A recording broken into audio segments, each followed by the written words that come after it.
Morning.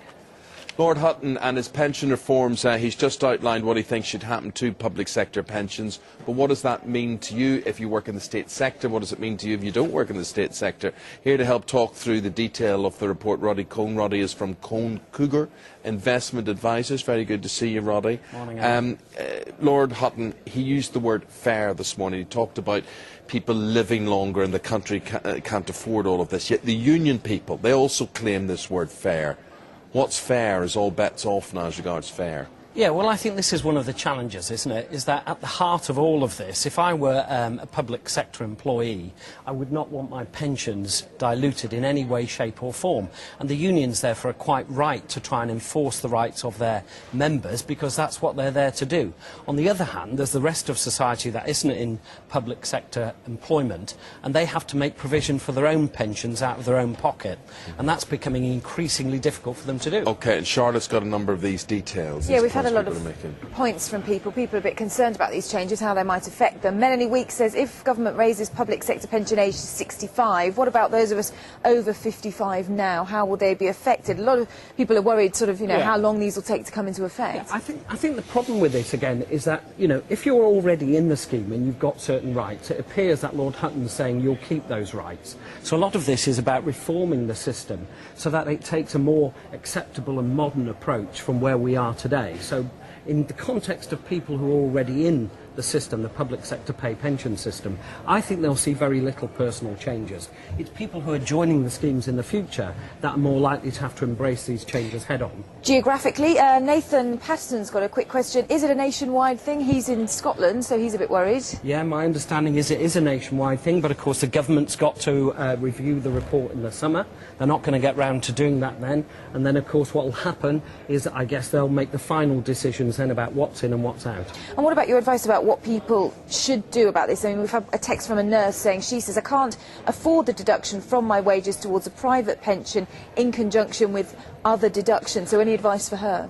Yeah, I think, Charlotte, the reality is, if you're in that position, you just can't do much more other than look at your budget, look at how you're spending your money. Most people I meet don't actually sit down each month and think about making an income and expenditure budget and seeing if you can cut some unnecessary expenses out to help boost your pension benefits. Yeah. But if you're a nurse, I think that's very difficult. You've obviously got high rent or mortgage payments and so on. Let me ask you this, right? You pay in or you contribute. A lot of public sector workers are saying, look, we don't get this free. We pay 11% of our salary a year into this sort of thing.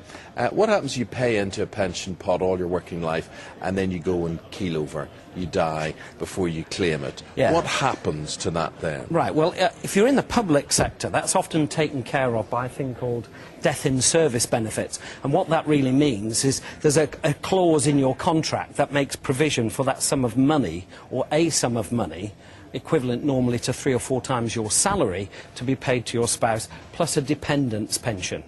If you're in the private sector and you've just got your own personal pension, all that will happen is the fund of money that you've built up to that date will actually be paid to your estate. And then depending on what your will says, and if you haven't made a will, you should make one, but depending on what that says, then that will be distributed to your beneficiaries. And probably worth pointing out, actually, that it's not just the public sector that are facing changes to pensions. A lot of people in the private sector as well. I mean, Andrew Day's got in touch. He says the private sector had to do this years ago. He had a final salary scheme, and that's now closed. Yeah, in some ways, you see, this is the perplexing thing about the anger with this. I think, at the end of the day, everything within the state system has to be reviewed. We, as taxpayers, tend to be asking for the government to look closely at what they're doing, how they're spending money, who's getting benefits, and at what cost. So everything has to be reviewed. So Andrew's got a point, I think, but only from the point of view that companies have reviewed their pension schemes because they're more commercially motivated, and they'll look at their bottom line, how it hits their profits. In the public sector, there's a different mindset than that. And here's a depressing thought on which to finish. If you save up about £250,000 for your pension pot, that gets you 10 grand a year to which to draw. No, it doesn't. Does it not? I heard does somebody not. saying that today. What does it get they you? do. People say all sorts of things, Eamon, but the problem is they talk a lot of rubbish. The reality is, if you have a pension pot with £250,000 in it, you have a number of options. You can buy a fixed income with that, and that's called an annuity, which might indeed only give you £10,000 if you want all these cast iron guarantees. But in reality, you can also just draw a salary from it, and you can draw down an income from that fund way in excess of that, probably nearer 25,000 a year. not So it's quite not as as bad as you think. Still don't understand it. You come to the after-school classes later Yeah, then, you shall need you? extra lessons on that We'll one. give you an hour's session, see how you get on. Thank you, Roddy. Thank you very much indeed. I hope the weather's a bit less